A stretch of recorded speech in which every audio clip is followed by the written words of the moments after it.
from a good friend of mine, Darius. Stop simping. That's the message that should have been taken on board by the individual in this article today. Football team accountant 38 who became so infatuated with a webcam glamour model that he stole £250,000 to shower her with gifts is jailed for more than 2 years. See? Simping gets you jail time.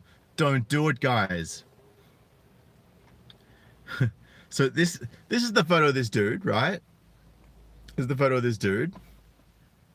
And let me find a photo of this fake ass thought. Right? Let's get into this, shall we? An accountant who stole nearly £250,000 from a football club to fund his obsession with a webcam glamour model has been jailed for 32 months.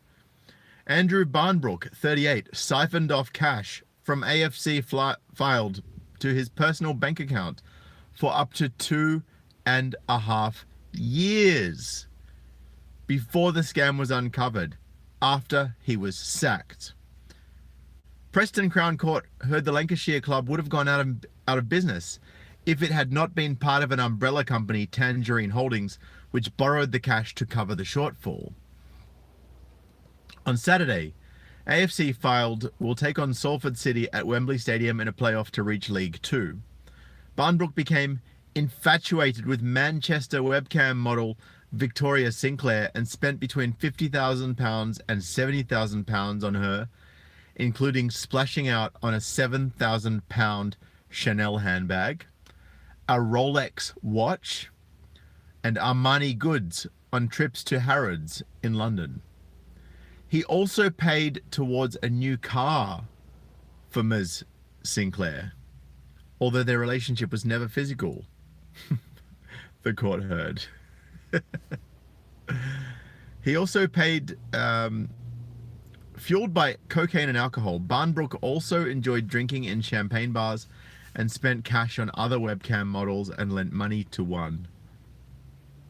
Really, dude? You lent money to a webcam model thinking you were getting it back? They literally do this specifically to get money out of simps like you. Rachel Woods, defending, said, "He has committed an extremely foolish offence, but a serious offence which will have long-term repercussions. Up until 2015, Mr. Barnbrook had been living a pretty quiet and law-abiding life. He worked up to his position at the time in the accountancy profession and had been employed in that type of work since he was 17. Once he started using cocaine, a drug he could ill afford on his salary, he began to steal money from the company in dribs and drabs and then took more and more in larger amounts." Oh, what the fuck? He spent £250,000 of someone else's money on that.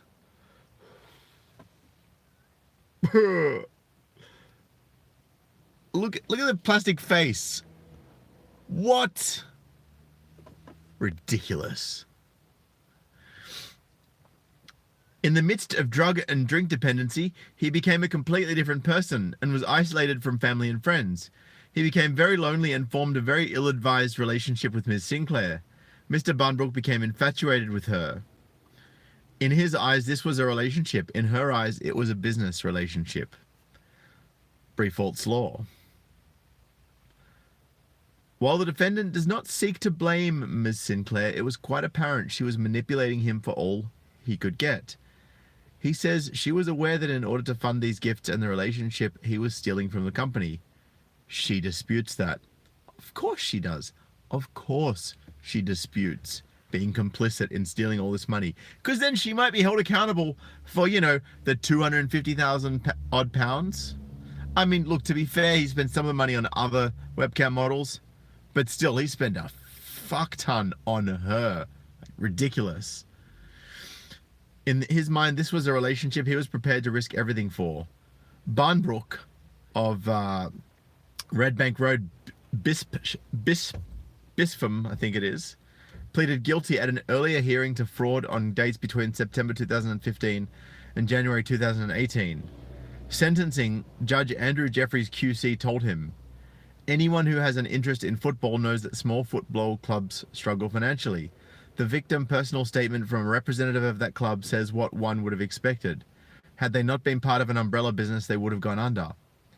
What did you do with the money? You stuck it up your nose with cocaine. You drank at champagne bars and befriended a live sex cam model. You were aware of the consequences and the level of criminality. At the age of 38, you've lost your good character and you will never ever work in your profession again." So there's a couple of things that I wanted to take away from this article. The first thing is that she is a complete thought. I mean, seriously. She'll have endless guys simping after her, spending stupid amounts of money. Is it any wonder she doesn't go to work? But, you know, look, women can get away with that if they've got big titties and big ass. It's just as simple as that. Because vagina and sexual attraction and guys that just keep throwing fucking money at them. Stop doing it, guys. But you know what? There's also something else in that article that I wanted to talk about. And you know, look, I could roast this thought until she's crispy and golden. But I actually want to focus on the struggle that this dude was going through. Because he's obviously not only cost the club that he works for a hell of a lot of money, enormous amount, but he's also feeding these narcissist thoughts. And on top of that, this guy had a serious drinking and drug addiction. Drinking and drug addictions are one of the biggest causes of men going to jail. One of the biggest causes of men throwing their lives down the toilet. It's one of the biggest causes of, domestic violence, particularly reciprocal violence, where both parties are engaging. You know, it's a really toxic downward spiral. And guys, I really, if any of you are struggling with alcohol abuse, I would really love if you could do this for you. Go and look after yourself and get sorted out. Because I just don't want this. What happened in this story? I don't want something like this to happen to you. It might not be a webcam model. It might be something else. It might be an argument you get into where you lose control because, for whatever reason. And I know some of you are addicted. And, look, if you, for example, Nobber 420, by the way, how you doing, Nobber? I'm glad that my hoodie kept you warm through the winter season over there. For those of you who are suffering from an addiction that is causing unpredictable responses, in terms of the way that you react to stressful situations, I really encourage you guys to do what it is that you need to do to look after yourself. It's very, really, honestly, very important. I don't drink, I don't smoke, I don't take any drugs, and that's cool. That's my choice. For whatever reason, I don't really fancy the taste of alcohol too much, and I can barely stand to be around cigarette smoke for any period of time because I get all blocked up and choked up, and hey, it's probably a good thing. It's deterred me from it. But some people don't have that, and some people do and just do it anyway. But just look after yourself, guys. No homo, but I love all you guys, and I really, really, really want to make sure that you look after yourselves, because at the end of the day, when everyone else walks away from you, you've got no one left for yourself, right? And we would hope that you're not in that situation ever, but if you ever find yourself in that situation, you need to know that you've looked after yourself first, because if you've looked after everyone else before yourself, whether it's financially or emotionally or whatever the situation is, you're going to end up basically being energetically and emotionally bankrupt by the time you get tossed to the side, because it's going to happen to many of you at some point already, if it hasn't already, and you just got to know how to cope with that. It's funny. I was in a bit of a rush to work this morning, and I got dicked for speeding. And look, I did the crime, so I'll wear the fine. Fortunately, it wasn't a license losing situation, but you know, it was a fine I didn't want to have to pay, but whatever. And I got talking to the senior constable who pulled me over on the bike, and turns out he's previously been divorced, and she took 75% of everything. 75%. Because like he checked my license and he goes, "Is this your current address?" I said, "Oh look, it's my ex-wife's address. I haven't really had, I guess, a stable address per se since, like a long-term fixed address since I moved out of there." And he goes, "Look, I know what it's like. I've been through it." He goes, "And I've got 25% of everything I used to have to show for it." So it's just crazy, man. Just crazy. Crazy whatever. Like everyone's going through this stuff, man. Everyone's going through it. There's so few people that are not going through some of the stuff that we've been through. That it's really, when you start to speak to people and you find out that everyone's got a story, you're like, damn, shit's crazy. Anyway, guys, I am off for now. I am going to some training for something that I'm doing next weekend. No, it's not sexual, unfortunately. Oh shit, man! I just need to finish this coffee and get off to my damn training, which happens in about an hour. But I just want to, like, you know, recline this shit.